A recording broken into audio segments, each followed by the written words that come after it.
right? Yeah, life is happening for you, not to you. Exactly. So it's happening for you, like, wow, I'm the victor of this moment, or this is a moment of growth, opportunity, or healing, versus like, this moment is just trying to punish me. Like, why is God punishing me? Why is the world punishing me? Why is this bad thing happening?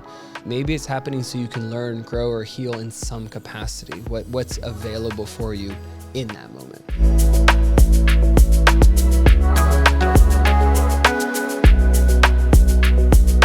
I am so happy and grateful. This is such a privilege for me to be in this moment. I've known Jeremy for about almost I think like 5 years now at this point. From the very first time I ever met you, I was inspired by just the way you hold yourself, your presence, and throughout the years, you've not only mentored me, but been a good friend, a good brother, and have provided me jobs and so much more opportunity, including what is happening right now. And so I did want to just start off by saying thank you for being in my life, and I'm happy to kick this off with you. And so to officially introduce you, I'd like to share that Jeremy is a serial entrepreneur and visionary who has quite literally gone from building houses to building impact-driven wellness companies. His work spans from projects like Oasis Adaptogens to the Quantum Wellness Spa, and soon to come, Adapt or Die Cafe. Oh, very exciting. And all deeply rooted in community, innovation, and sustainable living. So, but even beyond the titles, Jeremy is a devoted father, husband, and founder, and someone I deeply respect, not just for what you're building and creating, but how you're doing it. And that's something I've always really appreciated and respected. And so if everyone can just join me in welcoming Jeremy Hoffmann. Let's go. And I just wanted to kick off, the show is called Heal for Real. And so I was curious, what does healing mean to you? And where would you say your healing journey started? It's interesting. When I think of the word heal, what I immediately go to is that I believe that we're whole and we forget, and we're not broken and needing to be fixed. And so neither of those words were healing yet, right? So there's this maybe train of thought where it's like, I'm broken and I need healing, or I need to be fixed, or I'm whole and I forget. And so for me, I go more along the journey of I'm whole. I'm like, my spirit, my essence is complete. And as a human being in this current reality, I forget that a lot of the time. And so for me, healing is the space between that remembrance and that forgetfulness, where I get to explore the things that may have traumatized me, the things that I want to mend inside of myself to kind of build a better bridge back from, that place of wholeness that is pure and innocent all of the time. And the parts of me that may have forgotten that play and that innocence. And healing is the modalities, the practices, the conversations, the meditations, the practices, the rituals that help me remember that and heal the forgetfulness that I have. Sure. Nice. Yeah. I love that you bring it in terms of the framework of remembering. And was there a moment in your life that you felt like that framework came online, or you felt like, oh, this is what it feels like to start remembering my wholeness, like an initiation moment, or a moment that really kicked off that perspective and way of seeing it? Yeah, there was a period of time where I was married in my early 20s, and that incredible human was a healer, sound healer, medicine woman, providing deep ceremonies. Her mother had been doing that for a long time, and she had really helped support my health in a bunch of different ways. And at one part, she ended up telling me, she's like, get on a plane, like, go travel by yourself. Like, you need to do the opposite of everything that you've been doing. And so I left my computer at home, left my phone at home, booked a one-way trip to Bali. And I went through 8 weeks of cleanses, juice cleanses, rituals, men's retreat, like a bunch of really deep work. I came back from that She picked me up from the airport. She told me she didn't want to be with me anymore. And then about 6 days after that, I found myself in Costa Rica at another retreat. And it was so I wanted to share that story just so there's context for this moment, right? Like the details of that, where there's all kinds of fun stories inside there. But the intention is that was the, 3 months kind of leading up to this moment where I was just walking on this beach in in Costa Rica. And, many people have shared it over the years. Tony Robbins is one of them. There's others. But all of a sudden, I had this full understanding that life was happening for me, not to me. And I was like, whoa, what a crazy concept. And before that, I don't think I would have looked at things necessarily as healing. I just looked at things as more causing me more anxiety or more anger or more pain or more frustration, because I was always resisting the thing that was happening because I felt like it was happening to me. Like I felt like, woe is me. Oh, like my wife just left me. Or like, oh, well, this contract just fell through. Like, can't believe it. Get angry, get frustrated. And so there was no space to heal. And when I was just walking on, I think we had done like a meditation or something that morning. I just went for a little, solo walk on the beach, waves crashing, beautiful jungle. And I was like, every moment is a blessing. Even if I perceive it to be bad or challenging, it is still a blessing. And that allowed the potential of healing in every single moment of every single day, of just that, again, defined as more of that remembrance and the cure of the forgetfulness and the amnesia.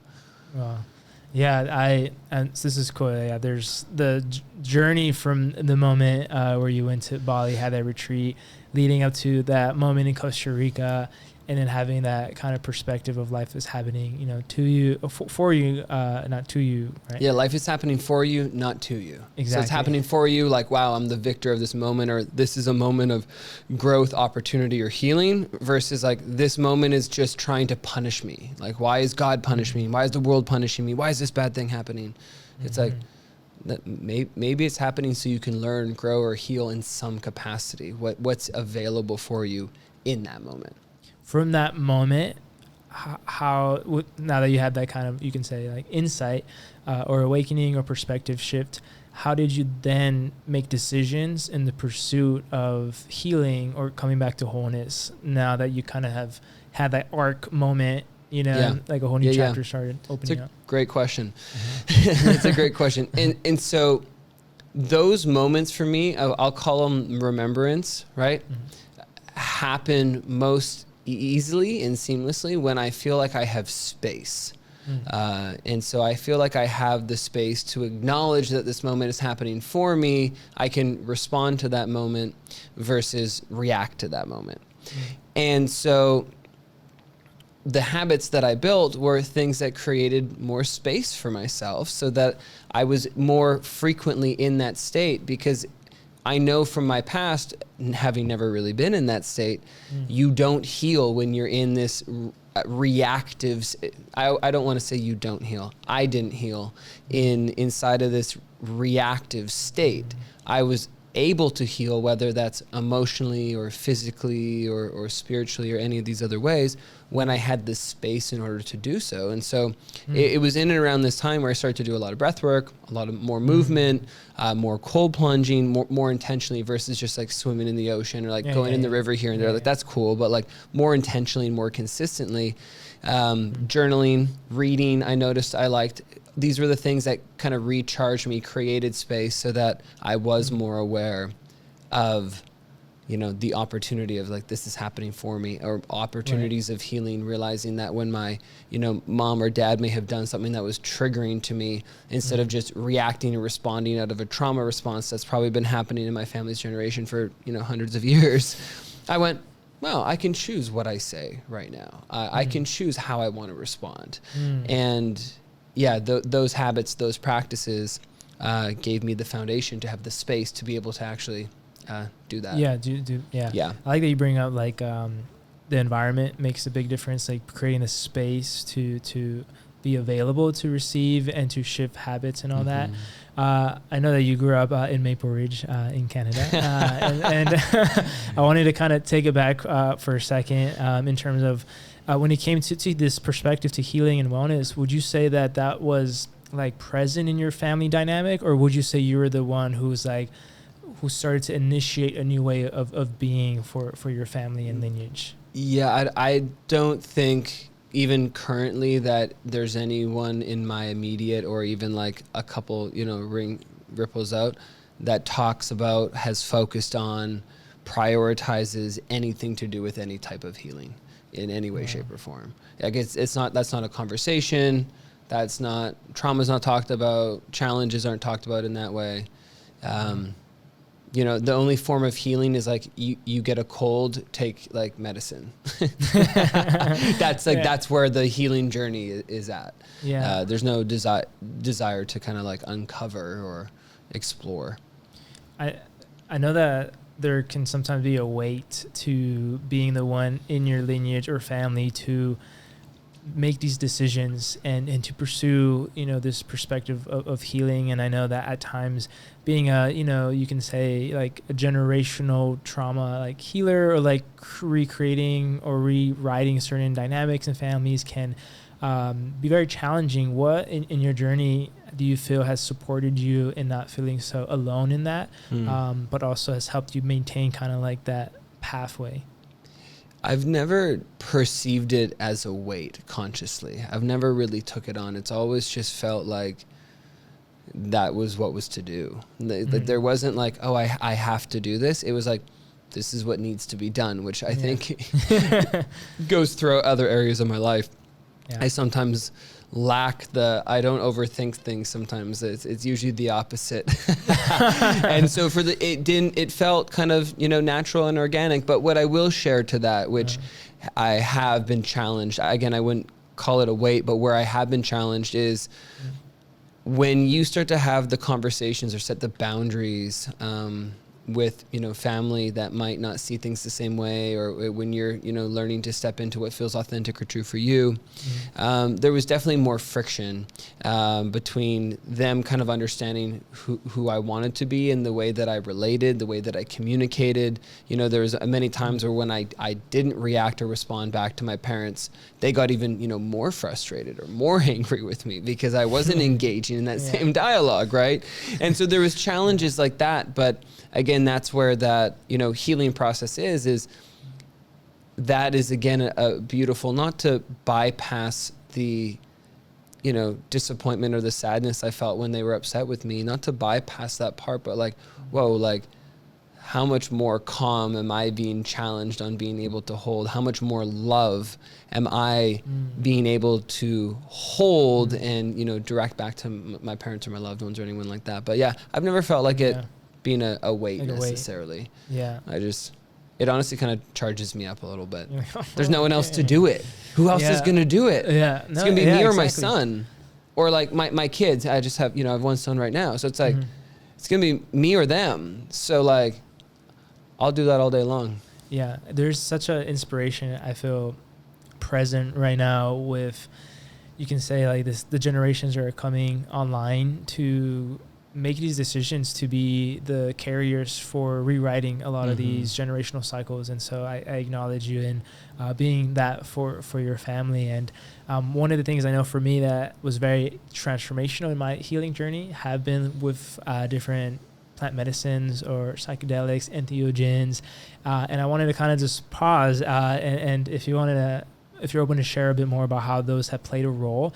I know that we've been writing, they say a third wave of psychedelics. More people are curious, right? There's more accessibility in some ways. I think there's more research. There's more articles, podcasts. Like there's so much more available now when it comes to some of these conversations. And so how has it played a role in your journey and what's been your relationship with that?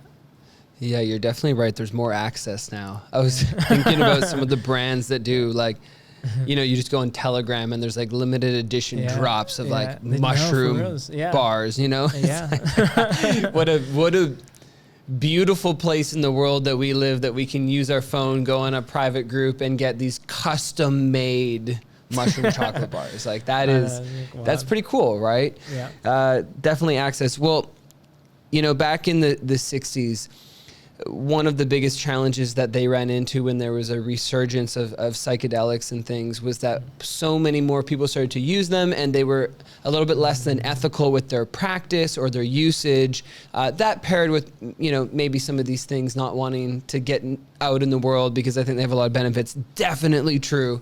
And also people were being irresponsible. And so something that I didn't understand responsible use when I first started. That's not how it was introduced to me. Some of these medicines or psychedelics, in some cases, it was more recreational and things of that nature. So over the years and learning from yourself and others as well of like the high level of like intention that goes into these experiences and these explorations. Now, that being said, that being said, I have explored a few throughout the years, and for sure, what has stuck out to me about psilocybin is the first time I took the first time I took psilocybin, I have one of my best friends. His name was Brad. He's no longer with us anymore. I have before. It's funny. Years before he passed, we got like matching tattoos. He's the only person in the world that I have a matching tattoo with. No, it's not. It's this T-Rex surfing, throwing up a hang loose. It's on my leg. That's great. Nice. And yeah, rip Brad. And so I was with Brad. And we were at like a local beach in the summer. It gets pretty hot. I'm from Canada. It actually gets pretty warm where I was in the summer, and we just like loaded an unorganized amount of mushrooms onto like some pizza and just like ate it, right? That was like, there was no scale. There was like a little plastic bag and just like, holy shit. And then eat the pizza. He'd done it a bunch. I had never done it before. Mushroom pizza. There's a reason why he's not alive anymore. He's a crazy motherfucker. And so we're on the beach.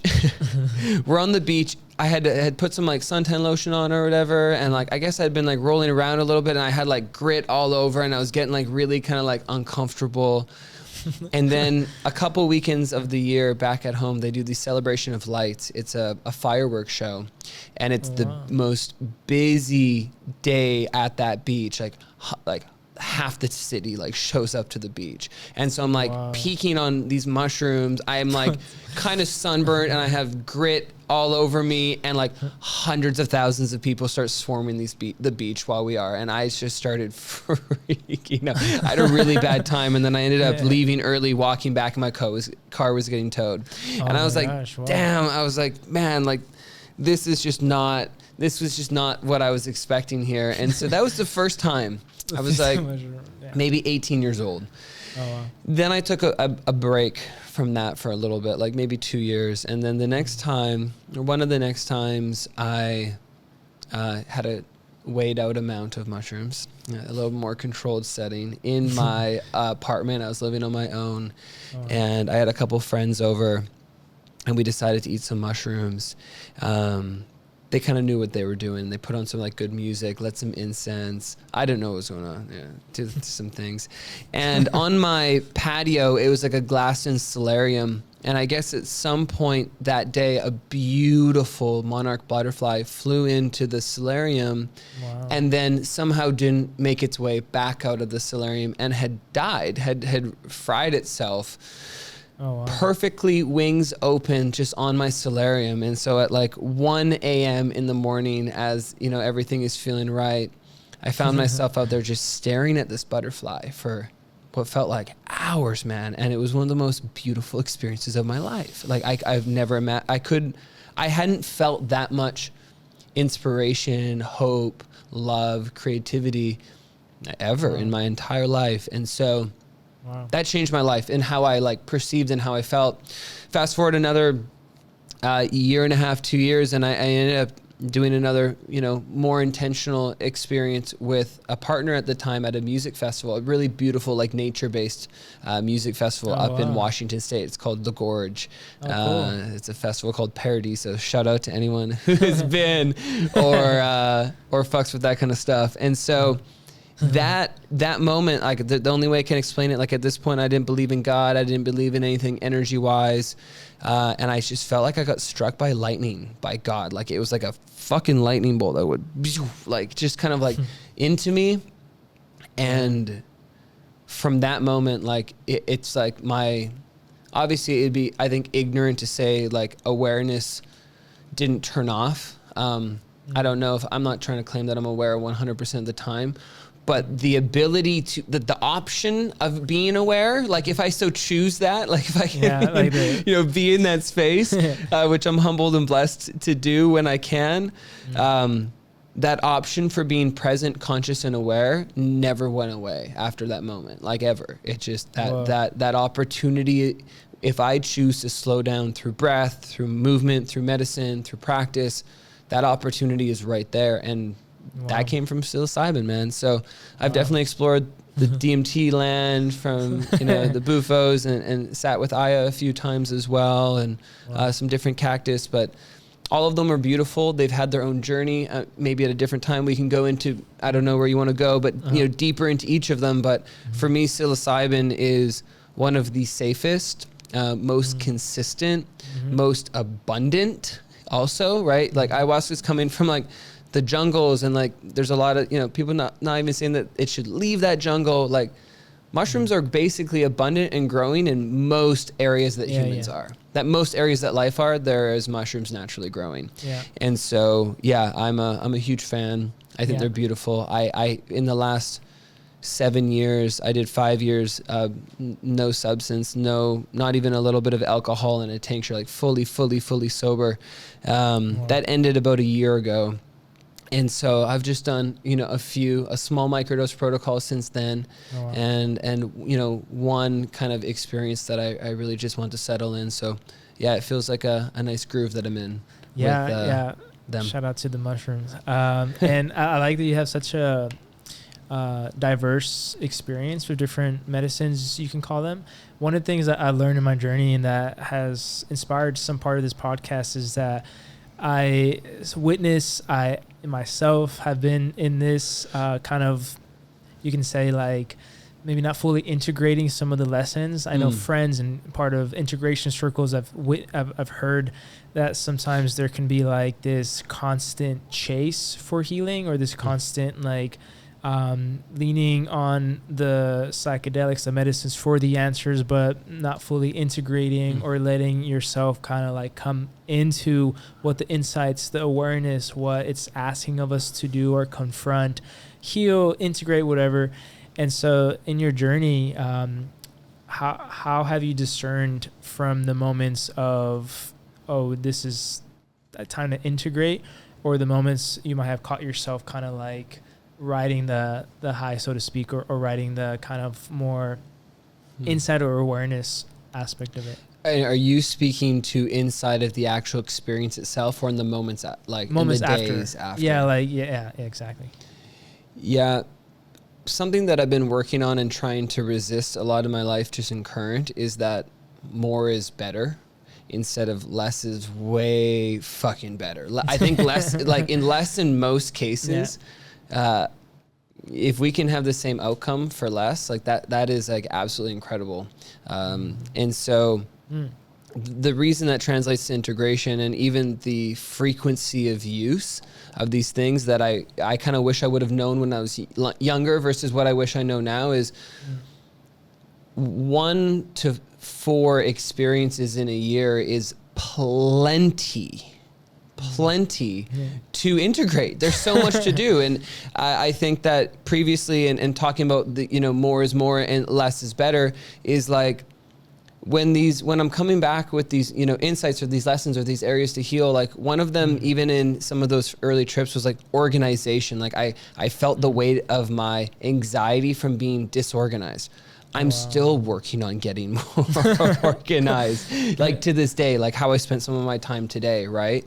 And so if I just wanted to keep, having these experiences and, having all these different things come up, or the same thing come up, instead of, being in that experience, potentially even being high, I'd love to be integrating, how to actually work on those parts of myself that, one, either want to get better and be more organized, or the parts of myself that need to accept the fact that I'm just not, and that's also okay. Like either part of that equation is fine. Yeah. And so, yeah, I don't know if that answers that directly, but that's a good example, like organization. And yeah, I could work on organization sometimes.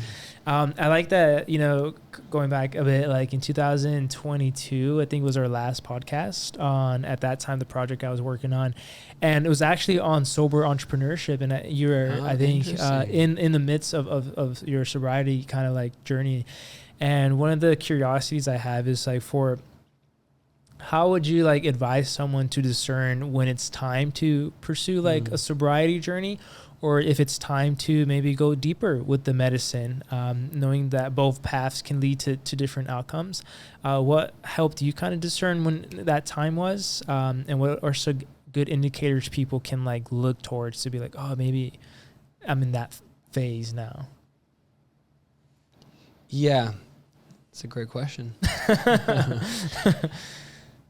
There was two factors that led for me, right? So in reviewing what you shared, one was that I had the opportunity to work with an organization that was completely sober. One of the rules and the agreements is to remain completely sober. There was no tracking, there was no testing, there was none of that. It was all, honors based. Like no one was going to check. You could get away with it if you wanted to. It was like self-responsibility, which is even a different level, right? Like, wow. Guys in union or military or whatever, it's like, they're like, okay, I'm going to go have fun, but then I'll like drink this drink and then I'll piss clear or whatever, like that wouldn't have fly. Like it was all like self, and self. So, yeah. But at that period of time, it felt like the only way that I could explain it is like, for me, the magic just wasn't there in the same way. It was something that was accessible, that was being done frequently, like, depending on what that is. Even like, I would smoke DMT 6 times maybe in a year, which doesn't sound like a lot. That's not necessarily enough. But when I went to do it, it wasn't like, I knew almost what I was going to experience. And same even with the mushrooms, like I knew it was either going to be a more enlightening experience or like it may be a little bit more of a challenging experience. And like a certain number of like new things might come up and like, but I didn't need more new things to come up necessarily. Or, I got used to, eating mushrooms and going to a music festival, but like that has its own, things. I think anything that we abuse or get into the areas where we're doing it more frequently, it can, not always, but it can lose some of its magic. And so for me, if that magic, that magic and that sacredness is infused into every experience. But if you find yourself getting sloppy, getting lazy, doing it just because, and it loses some of that magic, whether the magic that you're putting in or the magic that the experience will naturally create for you, then maybe that's a really good time to just like chill the fuck out. Give yourself a break. It's gonna, if you want to go back, it's gonna be there. It's not going anywhere. It's becoming more accessible, by the day. So that's not going anywhere. And so, to really enjoy the magic in it and to never lose that. And I think people will realize that might often be less than, maybe there's seasons where you do it more and less. That's, everyone's on their own journey, but there's felt like a, I don't need that right now, or it doesn't feel like it was the right time to have done that. Sounds like it was like part intuitive, but you also mentioned how like you kind of maybe knew what it was going to lead you to, like the familiarity of like, if I do this, I know kind of what to expect to a certain extent. And I know for me, like some of my biggest inspirations to even want to pursue like medicine journeys was to help me like rewire something. Like I was meeting a bottleneck, and most of the time was through relationship and my personal intimacy and dynamics with my partner or partners. And part of that work was the inspiration of like, I am open to support through these ancient allies. And then afterwards, it was like I would have these experiences that would show me the parts of my insecurities, the parts of myself that I needed to confront, or like that, I wasn't sure of whether it was confidence or my relationship with my dad. And that's been a big part of my journey with my own inner masculinity and working with these medicines to kind of confront some of these things. And so I wanted to kind of go a little bit deeper into some of the things you shared in your journey, including part of this work in integrated masculinity that I feel is really important. And so in terms of fatherhood, I know this has been like a newer experience for you in a certain way. Photo of my dad. Yeah, I'm like, so what was something that you immediately had to confront as soon as you had your son? Yeah,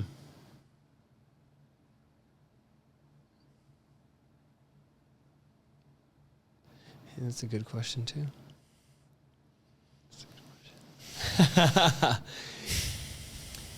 I would say the one that is most alive is I feel like there's many moments where my dad did what he said he was going to do. Like very few moments where he didn't do what he said he was going to do. So very, very integrous in that way, but not 100%. And in my own, when you have this young little life and they're just a mirror for you, right? Like they're just, and then they're a mirror for you, and then they start mirroring you. So they start doing what you do. Yeah. They walk like you walk. They like pick up, whatever it is, right? And so they're mirroring you back to you. They're like a little version of you that you get to like observe and witness. But then they start literally mirroring you. It is such a wild experience. Wow. And so, yeah, you're really mindful of the words that you say. Like, what do you want in your life? What do you want to do? Do you want to play soccer again? Do you want to get back into your creative hobbies? Do you, do you really believe that you're going to be successful? And so the first thing that I immediately wanted to, make sure I instilled in my son is that you do what you say you're going to do, and you do what feels right in your heart, and you don't, whatever it is, whether that's create art or create work or do your hobby or get your workout in or be healthy. Like, it's like, oh, I want to be healthy. It's like, well, are your habits every single day leading you towards a healthy life? Is it leading you to the life that you want? Like in all ways, shapes, and forms. And so, yeah, that was the first thing that again, my dad's done a really beautiful job in his life, but, I also think he wanted to do more things, and he wanted to have, maybe more freedom or provide, more opportunities or do some other things himself. And I want to really make sure that my son sees that in me, in the habits and the decisions and the lifestyle and the lifestyle that I really want to live. Yeah. And show him that's possible. Yeah. I feel one of the most powerful values I feel like we can hold is integrity, and the way that it's showing up for you and the way that you want to pass it forward, it feels important. Are there other important, would you say, like emotional dynamics that you're consciously aware of not passing down to your son? Dude, I've been making lists. Like, I've been making lists, and let me tell you, when we're talking about healing, and like, I'm just a year and a month in with the kid thing, right? Like I'm a rookie, I'm a newbie at the table, and there's people that have like 5 kids or more, and I'm like, how are you doing? It's great. It is the best part of every single part of my day. Now, but you become really aware of like, what are the habits, patterns, traumas that I don't want to pass down. There's never been a time in my life, I don't know if it's my Saturn return or how old I am or where I'm living geographically or whatever. Yeah. Maybe it's all of it, where the planets are. It's probably a little bit of all of that, but I'd give like 90% of it to this little, light being just like ripping around.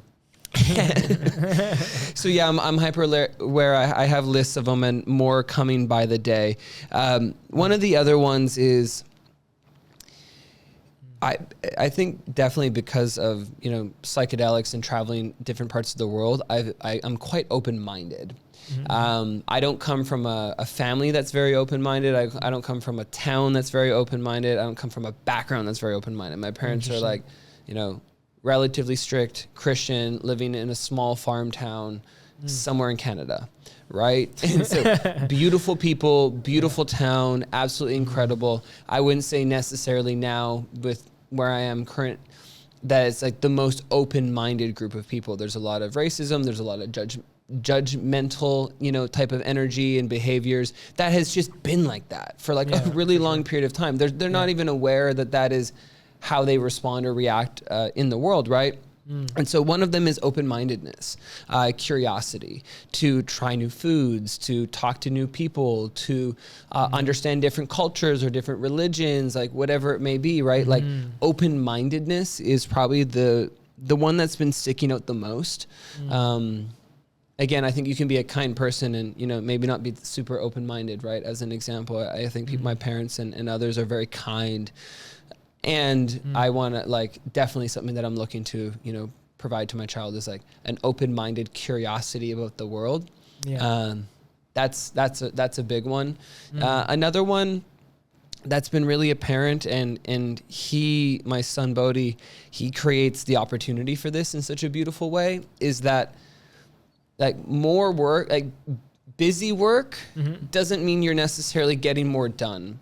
And so it's been easy for me throughout my life to be like, oh, I worked 12 hours, or I worked a long time. And even this week, I'm refining my schedule yet again, because of how I want to focus better, but also because of my son. I want to spend more time with him. So I want to spend 2-3 hours with him in the afternoon, which means I don't have those 2 to 3 hours to do more work. So I have less time. So I have to be more productive. I have to be more focused. And so, but my dad worked a lot. You know, my dad owns his own business. He grows flowers. It's seasonal, but like my dad taught me how to work. I was working with my dad in his business at 6 years old. I didn't go to school. I was working, right? Most of my life. And so I've learned how to work really, really, really hard, and I can probably outwork the majority of people consistently. And I've done that for a long period of time. But that is not something that I want to pass on to my kid. I want to pass on focus and productivity and prioritization and strategic time and rest and recovery. And thank God, because I want to hang out with him and also give my wife a beautiful break, he's teaching me this as well. So yeah, something that that's the mirroring thing that's happening, where I'm wanting to, you know, share this with him as an area that I would like to be better.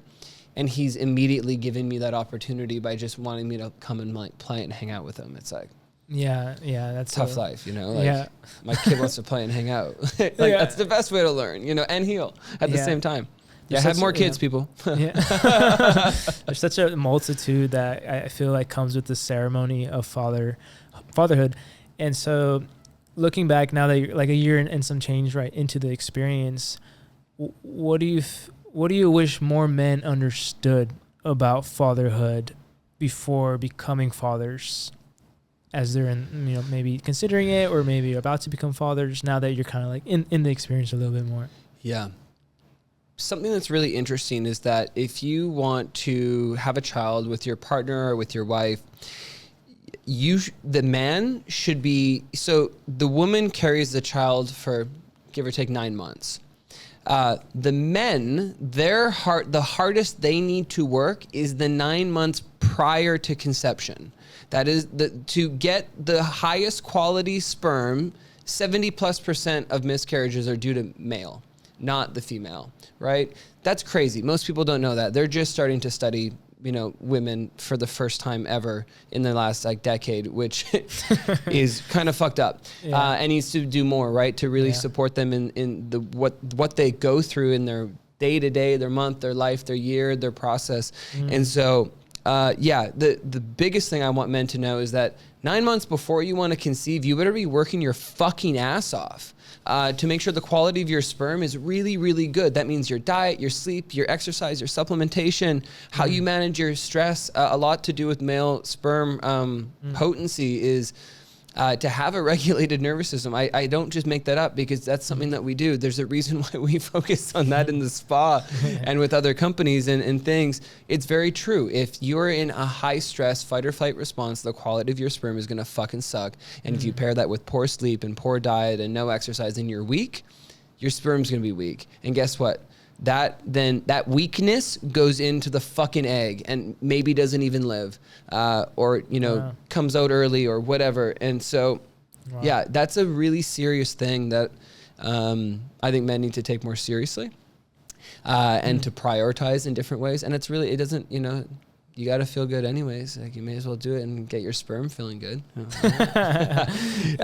So that's like a maybe not what you thought I was going to say. I feel that's but a very important and practical tip, because we can get into the energetics and the emotions and all of that. Like that's all fine and dandy, but like if you don't end up being able to impregnate your partner or your wife or whatever, then like doesn't matter about the other stuff, because you're going to have to put a lot more work or time or money or effort into finding a way to adopt or have other kind of form of fertilization and things, which is, maybe not the route someone wants to go down. Absolutely. And I feel that's a perspective that is valuable for more just masculine identified folks to have before fatherhood, is in the preparation. And then there's like the during the 9 months, and then there's obviously the afterwards, and like this multitude of layers. And I want to go a little bit deeper, since we're on this topic of like masculinity and maybe men's work and fatherhood and all of that.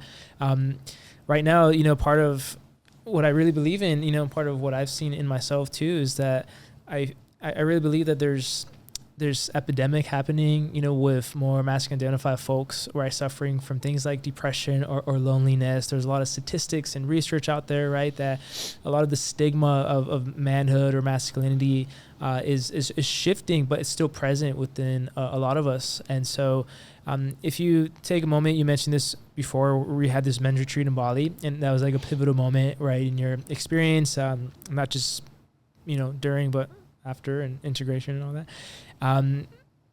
Retreats have been so healing for me, and men's retreats and like experiences like that. I've facilitated some, I've been a part of some, I've been very involved in it. And so if you take a moment to feel into that experience in Bali, in that men's retreat, what are some top of mind, like transformational moments that you had there that you feel is important for men to know, or that were important for you, that made it like valuable in that way?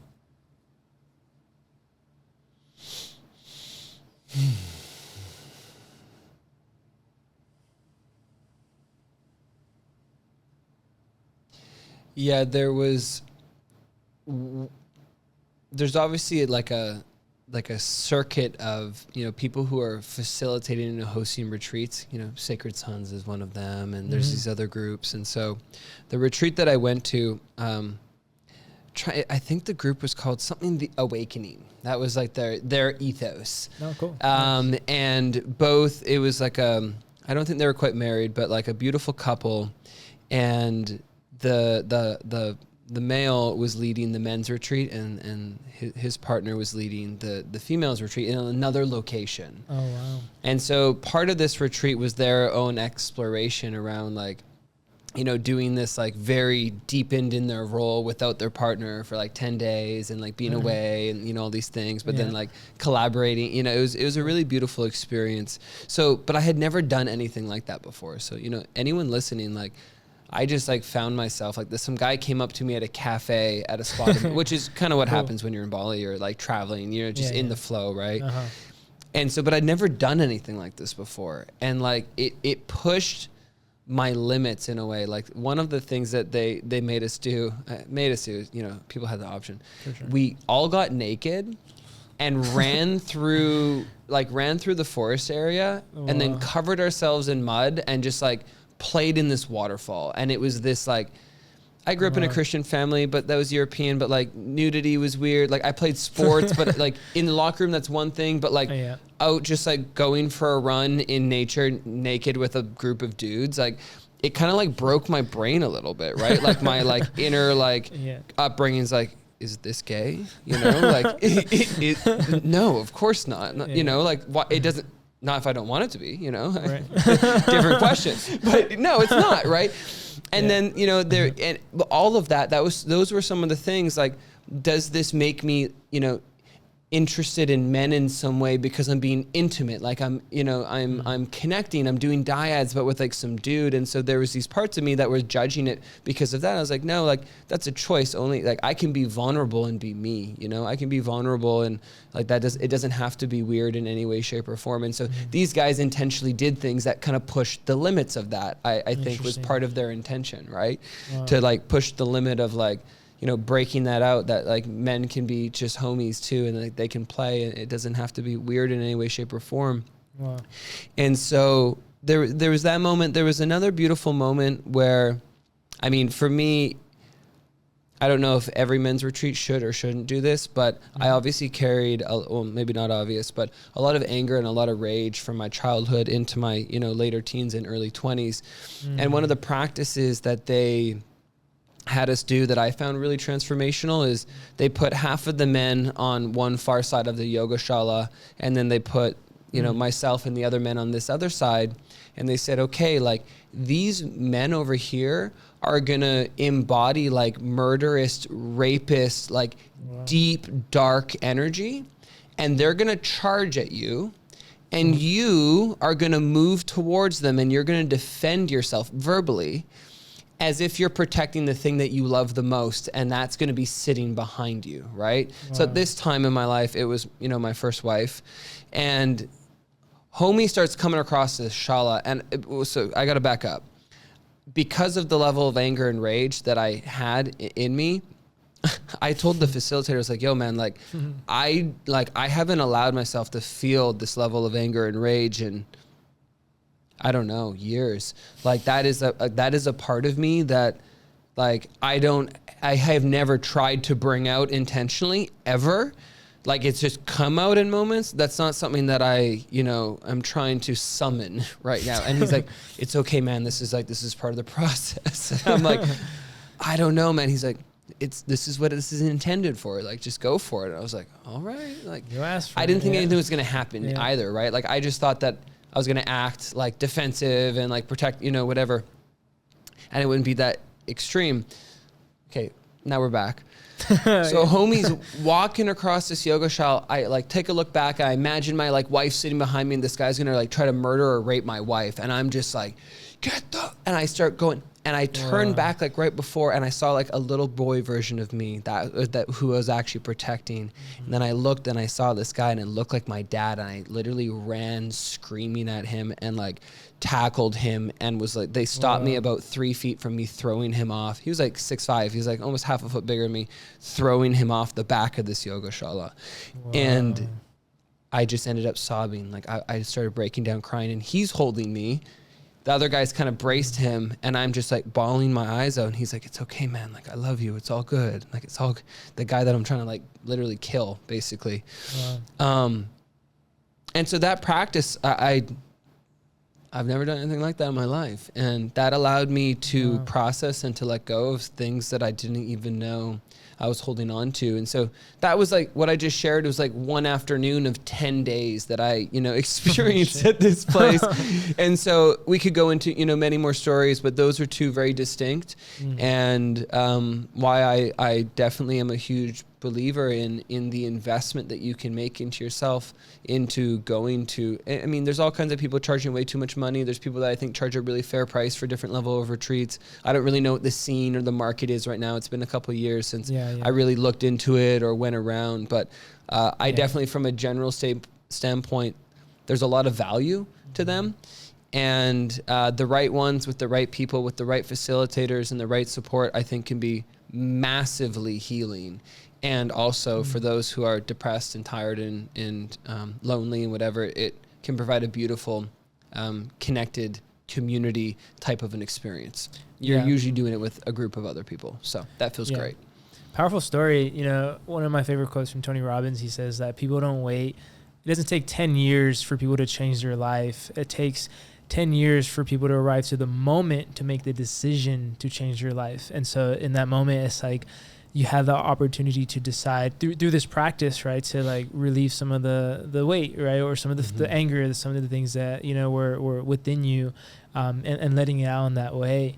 Throughout the years, what has supported you in creating those spaces for yourself? Because I mean, just men's retreats and this countless stories, I'm sure you could tell, like they're one way of doing it, but then we come back home and then we confront day-to-day life. How have you felt like you have been able to create those spaces for yourself when life has felt full, or you have felt moments of overwhelm, to ensure you're decompressing, releasing, feeling in those same ways?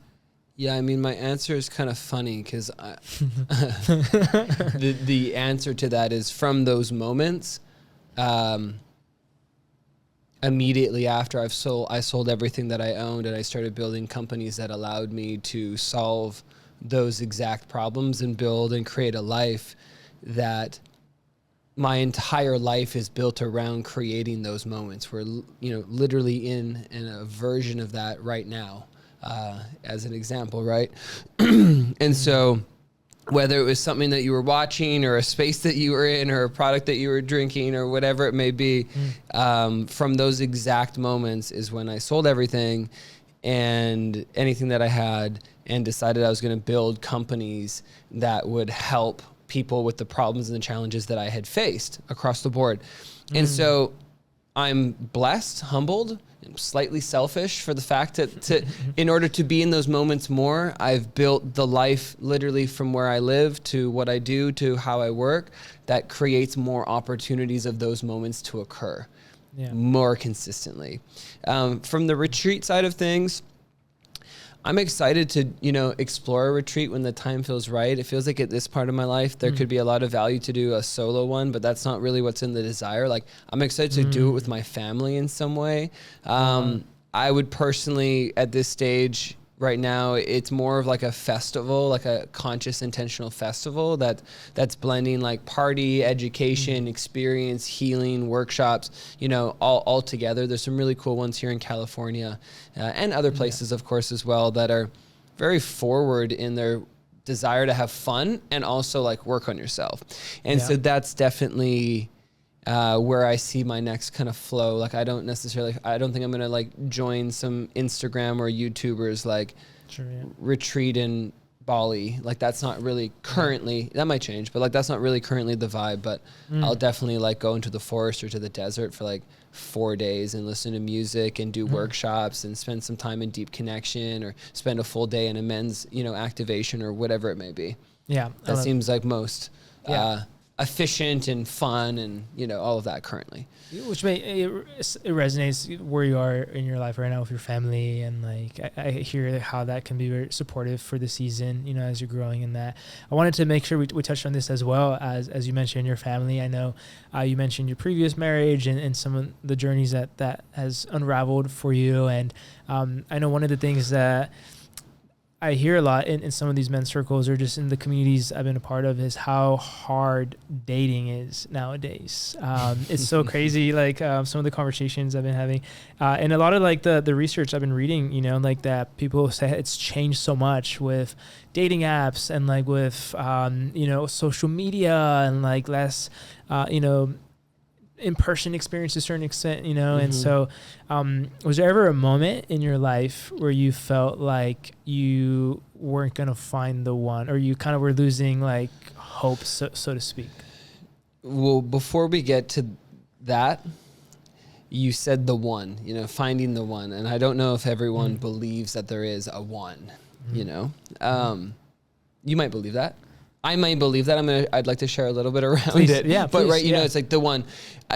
I would say that I don't think I ever really believed that there was a one necessarily for me, especially after the experience with my first wife, right? Like, that was a very deep, challenging. Now that I learn about like what twin rays or flames could be like, I don't know, I learned after the fact, or like I just understand spiritual connection and growth in a different way. It makes complete sense what happened, but during those moments, like it felt like it was the one, and like that didn't happen in that way, but she was a one, of deep, beautiful, healing connection, right?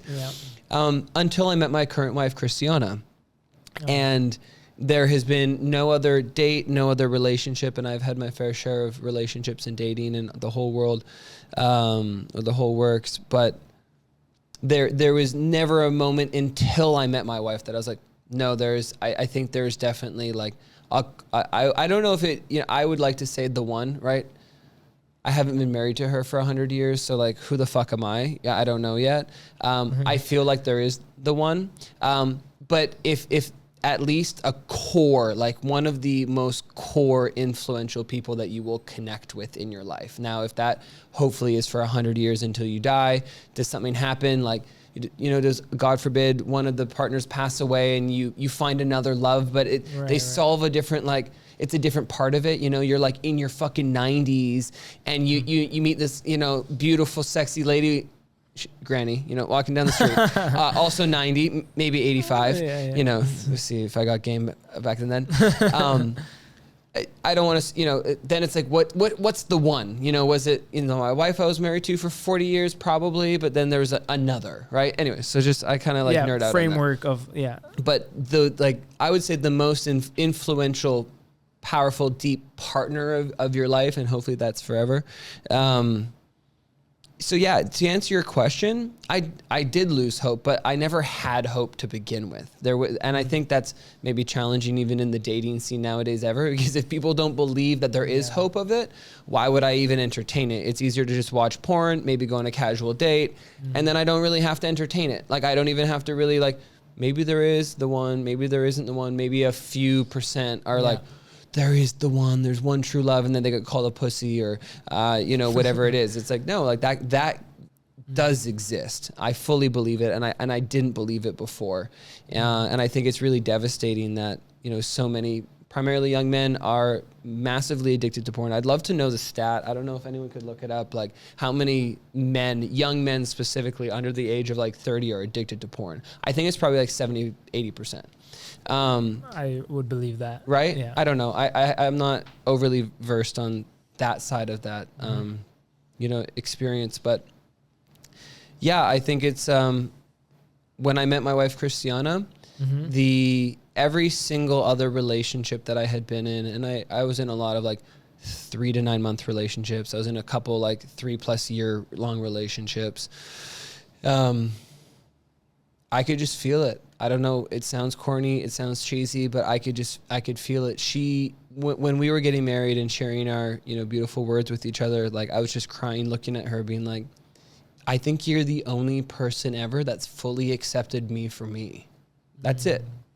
That's it. I could have, that was my entire, you know, speech to her. I could have said all of these words, but like that was it. And so if you haven't found someone who doesn't just fully accept you for who you are, then don't fucking be with them. There's no point. There is no point to have someone that's just going to beat you down more than you do inside of your own mind all of the time.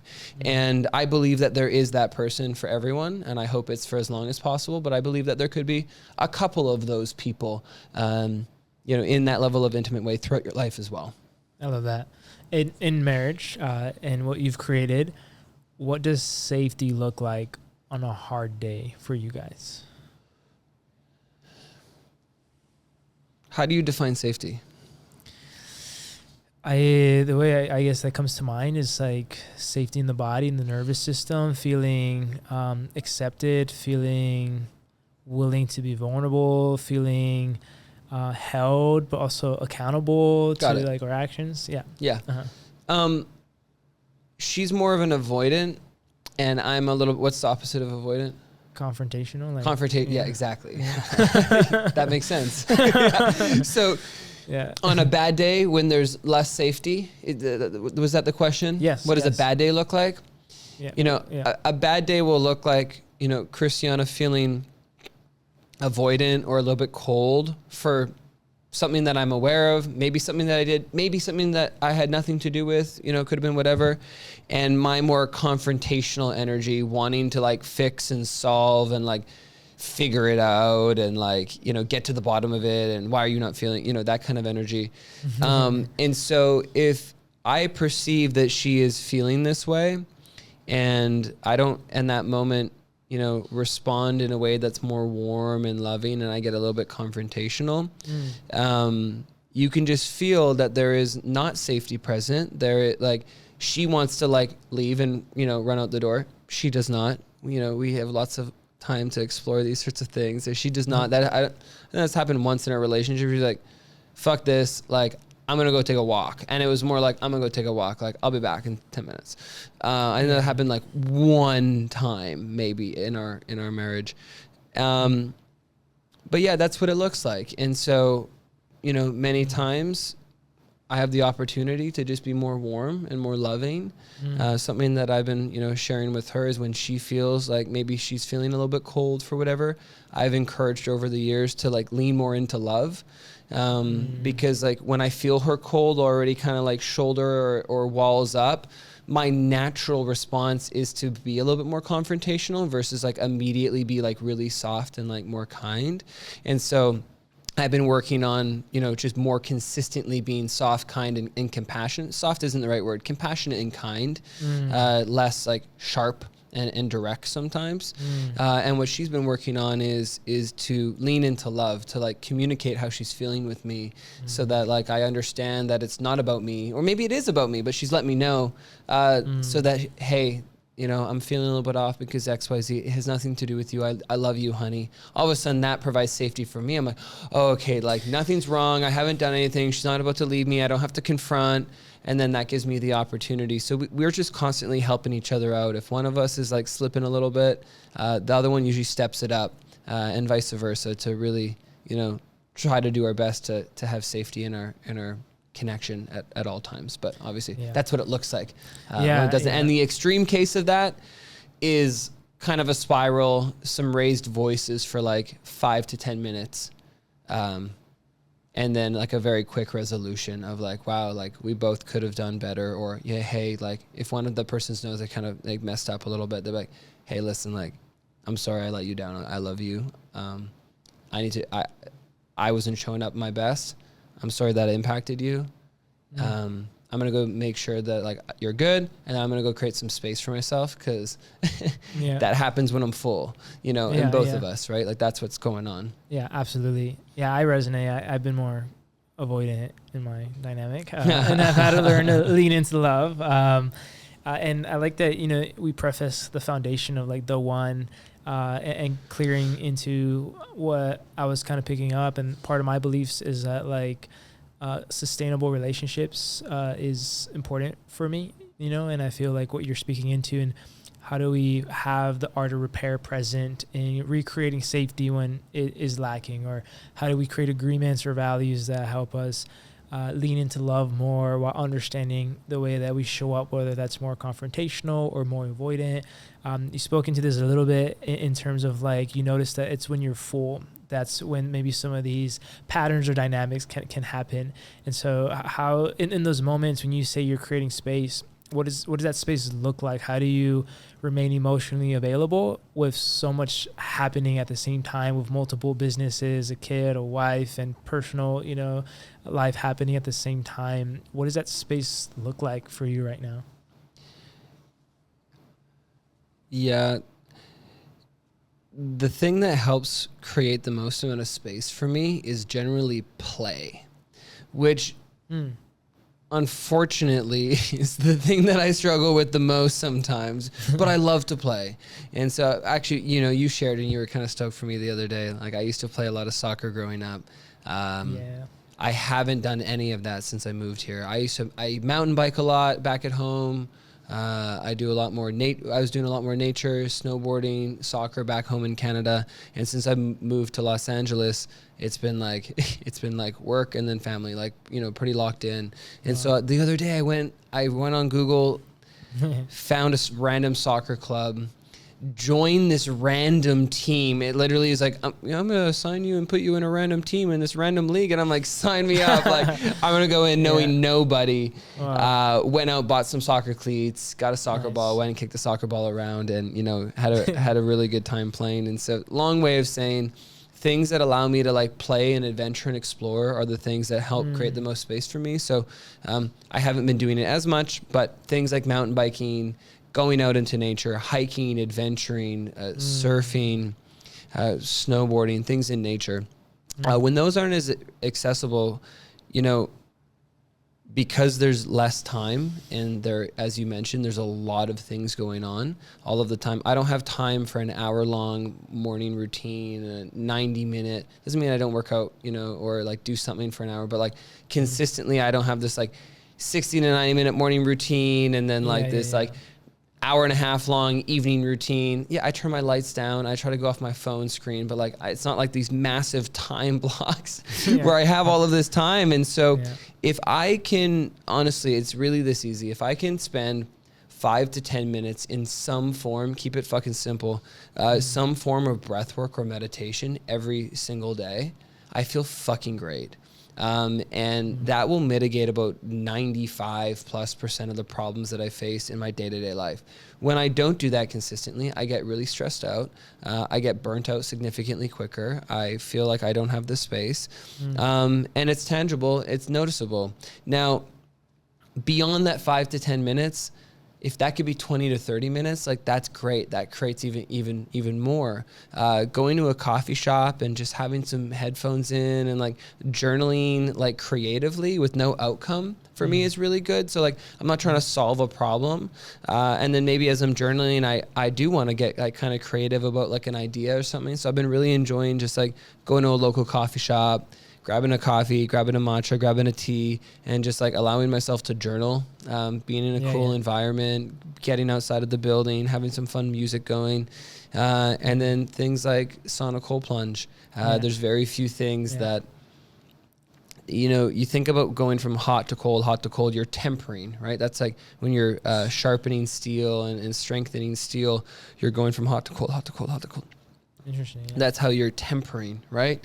Wow. And so you're hardening, you're building resilience. And so for me, that's like the kind of like the challenge part of building the capacity. You're building that like resilience regulator, you know, you're building that in.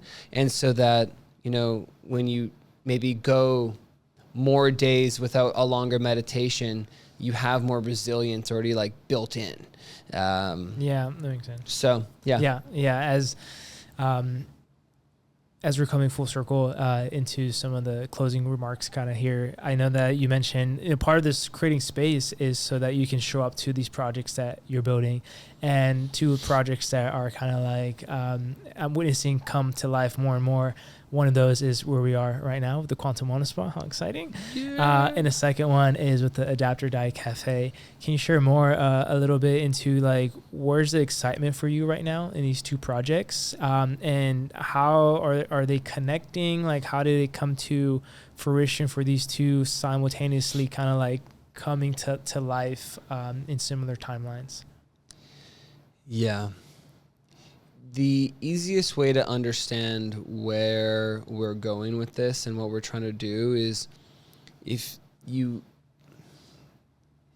understanding the intersection of entertainment, wellness, and hospitality, and what that means for this generation for the next 25 plus years. So previously, millennial, Gen Z, you know, when our parents were millennial, Gen Z, whatever. So when they were, this is an easier way of saying it. When they were like 20 to, 35 or 40 or whatever it is, right? They were hanging out with their friends. They're going to house parties. They're like going to the bar. They're like having a good time. Like some people were doing drugs. Not many people were overdosing on drugs. There wasn't like as many hardcore drugs. There's very little amounts of like meth. Obviously still meth, not things like fentanyl and other things that people were dying. Things weren't getting laced with things. Alcohol, I think there was still a lot of alcoholics. Alcohol was definitely encouraged and infused, but I don't know, man, like from what it looks like, they just found a different way to just like get drunk, fight, and then go about their daily lives. And it kind of like worked out for them. That's not working anymore. That's not working. It hasn't been working. And so, the hospitality industry, going to dinner, hotels, entertainment, people want experiences, right? You want to go to this beautiful restaurant and walk into this beautiful entrance and see these incredible hostess and waiters and waitresses and have, take off the cup and the smoke comes out of the thing and people are like, wow, and they're like filming it and shit. And then like, right? Yeah. And then, you have entertainment, right? And it's like, what were they doing back then for entertainment? Well, like maybe there was like a country concert every once in a while, or like, 90s and early 2000s, there's like music festivals. Maybe there's bigger music festivals, but like they were not as common as they were nowadays, right? There's so many different types of festivals. You can go to country, you can go to electronic, everything in between. Yeah, right, yeah. And so we're seeing a massive pivot in how entertainment is happening, how people want to spend their time, money, how they want to dance, how they want to move. We're seeing a rise in, Sunday morning dance parties, right? Like how great. I don't got to go to church, but I can go to like a concert at 10 o'clock on a Sunday morning. Like that is no diss to church, but like that's an opportunity that exists now. Like that is fucking cool. You know, it can happen later after church service too, if you want. There's a 2 p.m. dance party as well. Right. And so that's entertainment, hospitality, and then wellness, right? We're seeing, you know, performance saunas where people have music and experiences, lights, sound, towel waving, all these different things inside of saunas. And people are wanting to go there. They're wanting to sweat. They're wanting to detox. They're wanting to, you know, saunas are really great for the heart. They're starting to blend this in with like entertainment. So wellness is starting to become more integrated into life. It's not just the gym or your therapist or your doctor.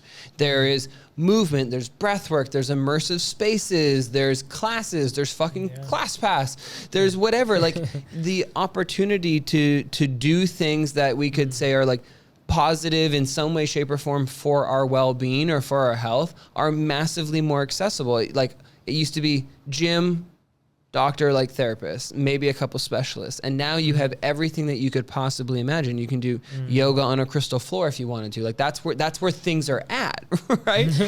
And so, to answer your question, it's what we're doing with the DIE Cafe and the Quantum Wellness Spa and how it all comes together is we're going to continue. I've said to our investors and our partners, to me, this is a business, yes, but it's research and development into seeing like what people are really into, like what are the limits and how do we express business models that get back to the community that are prioritizing what the future of wellness, entertainment and hospitality are going to look like for the next 25 to 50 years. Wow. And so we're exploring the trends of non-alcoholics. We're looking at how to create those products. We're looking at the clothes that people are wearing, the products that they put on their body, in their skin, in their water, the kind of, you know, all of that. We're taking a look at that. We really aim to be a health company that has really beautiful physical locations where people can come connect, try new experiences, try new products, and just feel better, feel alive, and have more fun while doing it in beautiful environments.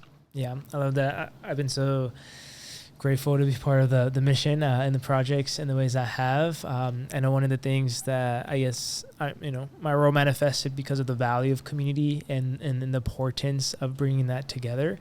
How do you see quantum in the next decade shifting and changing the way that we commune together as people, as in health and wellness, and as things are changing? What is the vision for that, for wellness and health? Yeah, I think the way that quantum and our just collective ecosystem will usher in, you said communion, right? So connecting with one another is to destigmatize what, like to bring back that being healthy is fucking cool. Like if there's one, like being like, I mean, even growing up, like even with my friends back in Canada, right? It's like, oh, I'm doing this like breathwork meditation thing to like naturally help my anxiety so I don't have to take medication.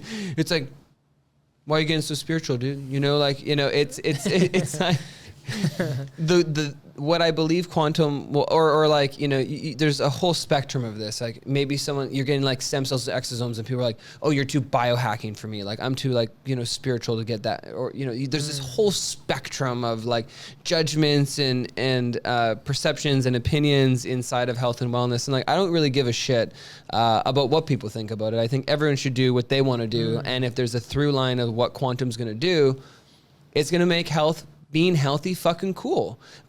Cool doesn't mean egotistical or prideful or whatever. It has some swag. Like it's cool, fun to be healthy and to prioritize your body. I think that being on this earth is one of the, if not the greatest blessings that we have. And one of the best experiences on this earth is actually connecting with other humans. I think there's a lot of beauty in self-exploration.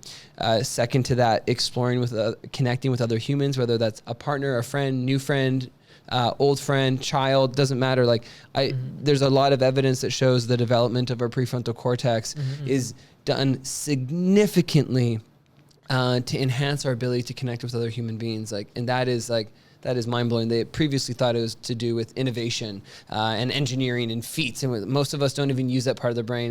There's a whole neuroscience study of this, and so yeah, our goal is to make people feeling healthy, make that cool, so that we can spend more present time, quality time, length of time, and time free of illness and disease, hanging out with other fucking cool people that also want to live a good life, that also want to go do cool stuff.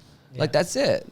Like, more of that. It's not cool to do a bunch of drugs. It's not cool to be addicted to fucking dopamine and porn and social media and all of this other bullshit. Like, that's not cool anymore. It's not cool to bully people. It's not cool to be racist. Like, maybe anything that was cool in like high school, like that isn't cool anymore. But like being healthy, I really think that can be cool again. Okay. I love that. And we have pretty cool hoodies and shirts and bucket sauna hats and all the cool stuff, man. Yeah, Adapter Die's merch is going to be absolutely off the chain. Quantum merch, I want to keep it still a little bit medical is maybe a little bit of an extreme, but like Adapter Die, we're going all out. Do we have like a opening date or any like estimate? Someone that's I don't know if I'll have an official open date, but I'm really pushing for March. March? Oh, shit. We'll see. That's coming together. We may have passed an inspection today, but I'm not sure yet. I'm excited. Yeah. But there's some things to fall into place. It's so convenient that it's just down the few steps away. If people like what's happening at Quantum, Adapter Die is going to be Quantum's like significantly rebellious little brother. So like my level and Christiana's level of like a little bit in your face, like a little bit like change your fucking life. Like what else are you doing? A little bit more of that edge and a little bit more of that grit. Yeah. That's all going to be coming through in Adapter Die. It's going to be a lot of fun. Wow. So this is the time to be alive, man. 2026, come for a session at Quantum and then grab a matcha afterwards. It's going to be good. Or the after hours social time. There's going to be so many combinations of things. There's going to be certain drinks and experiences that you can have there that are going to elevate the experience here. We've been asking a lot of questions from those who come through, members and guests. Where are they going? A lot of people come here and then they go out for dinner, they go out somewhere. So I'm always asking like, where are you going? Why are you going there? What do you want to feel? So we've been listening and figuring out how that curates the menu. Alternatively, what are some of the things that people might need before a massage, before a sauna, before a sweat? Those will all be built into, beverages and menu items inside of the cafe as well. So there's going to be like infinite, combinations and opportunities of just feeling fucking alive between the two spots. That's for sure. Choose your own journey. Choose your own adventure. Choose your own adventure. That's so cool. I have two last questions for you. Thank you so much, one, for your vulnerability and, allowing us to get to know you in these ways outside of just the incredible projects and the incredible impact that's being had in each moment here in Quantum and soon to be at Adapter Die. When it comes to people watching, tuning in, even our live guests here, if there was something that you really wanted them to take away from here tonight, what would that be?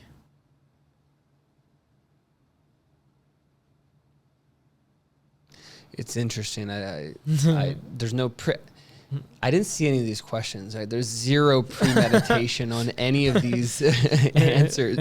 My answers, there's zero. So that's why I'll take a moment to pause here and there because, these are questions that maybe I haven't, thought about at all in my life necessarily. What came to mind, and I want to give just a bit of context. This isn't designed to come from like hustle culture or like even stoicism or anything of that nature. But what I'm currently realizing in my life is that to do things well takes way more, I'm just going to say energy than I ever previously thought. And energy could be time, money, resource. Those are kind of like the main, forms of energy. So I'll just say energy.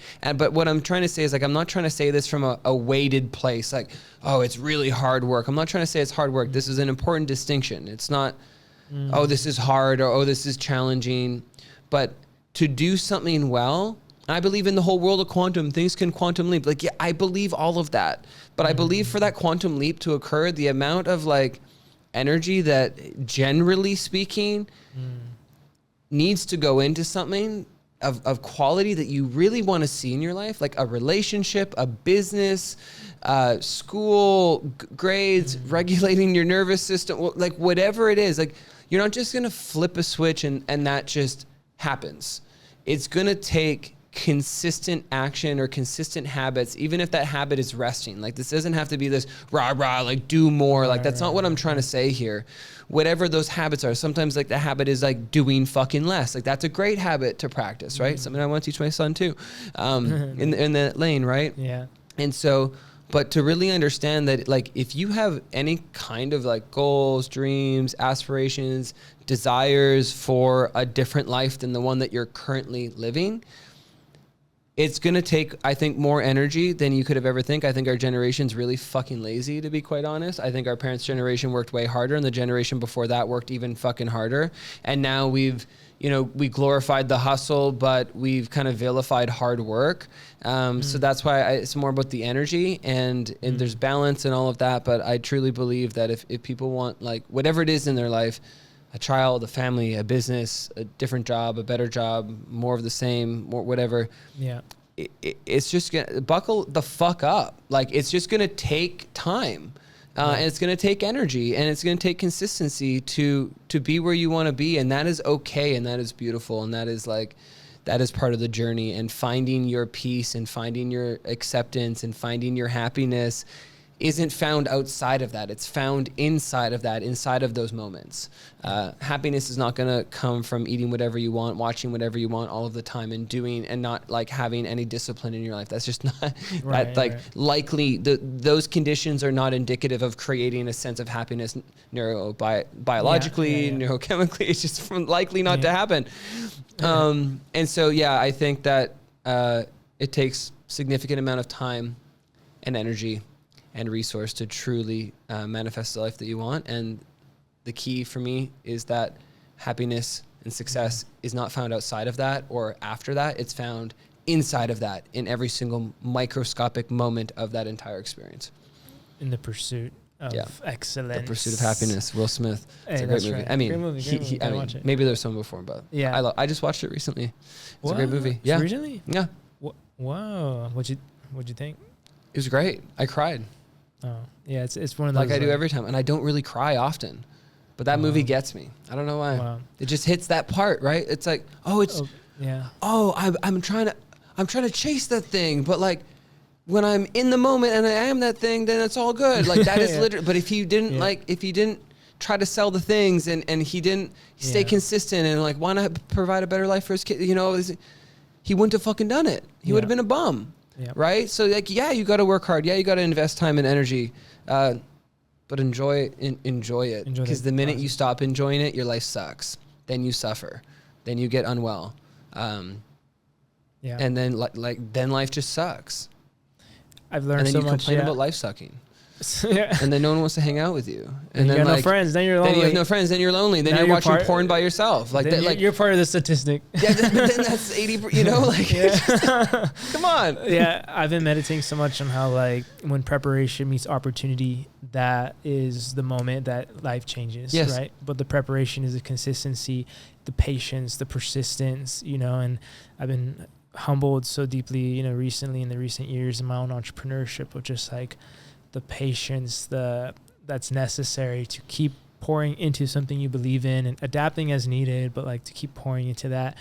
Thank you for being a role model for me in that way and a mentor, and helping me with really hard conversations throughout my journey and reminding me of those moments, and many other people in my life that have encouraged me to keep going or keep pursuing. Even, this project is like the 3rd or 4th edition of me pursuing. Let's go. This project. You were just getting warmed up. Yeah, exactly. My last thing, is there any announcements that you like to share that feel important for you, whether that's business or personal, or things that you want the listeners to know about or take action on?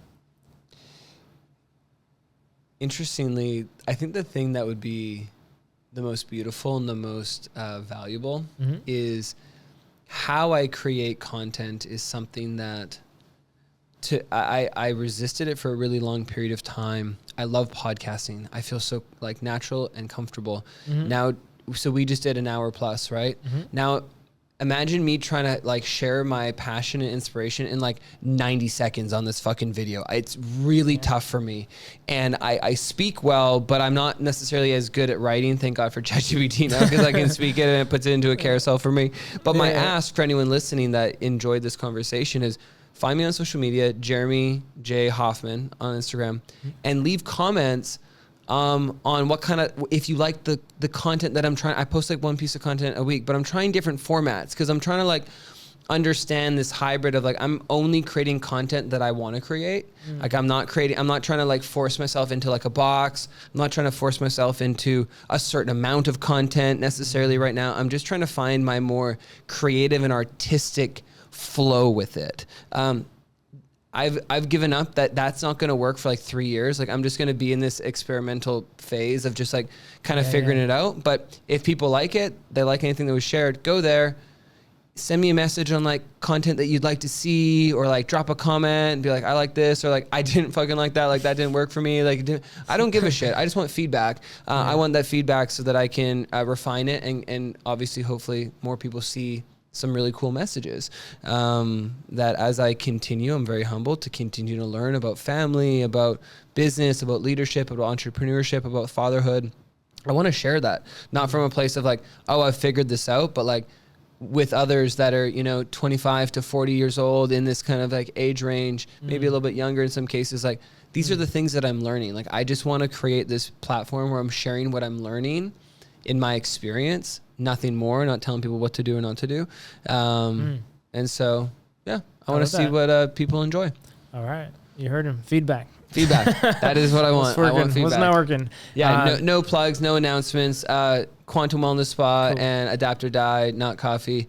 We're just going to continue to explore, refine, listen, and keep moving forward until we build the most intentional experiences on the planet that intersect entertainment, wellness, and hospitality. And our core outcome there is we truly want people to feel alive.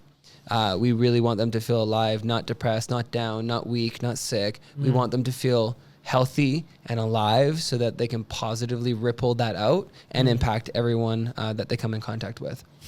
Hoorah. I love that. Thank you so much for your time, for your storytelling. I'm really grateful to be not just a part of some of these projects, but also to be a part of your life and vice versa. And so thank you all for tuning in live. If we could give Jeremy a round of applause. Yeah. And thank you for being a part of the Heal for Real live experience. And if you are tuning in and listening, make sure to follow Jay. We'll have all links in bio, and we'll see you guys in the next journey. And one thing, so this is on, for anyone listening, Tristan is probably one of the most intentional and one of the most thoughtful people that I know. He pours his heart into anything he does. So if you're curious about this project or anything else, I definitely encourage checking it out. He is thorough and intentional and thoughtful in a way that I've very rarely seen anywhere else in my life. So thank you, Tris, for all the work you do, for the contributions to the projects, and for your kindness. You made me tea the other day for my cold and just like whipped it up like nobody's business, and like made sure I had it and make sure I have the right stones and the right memories. He's always giving me beautiful gifts and sacred gifts as well. So thank you so much for your humility and your kindness and your selflessness across personal and business. Thank you, Jay. Appreciate that.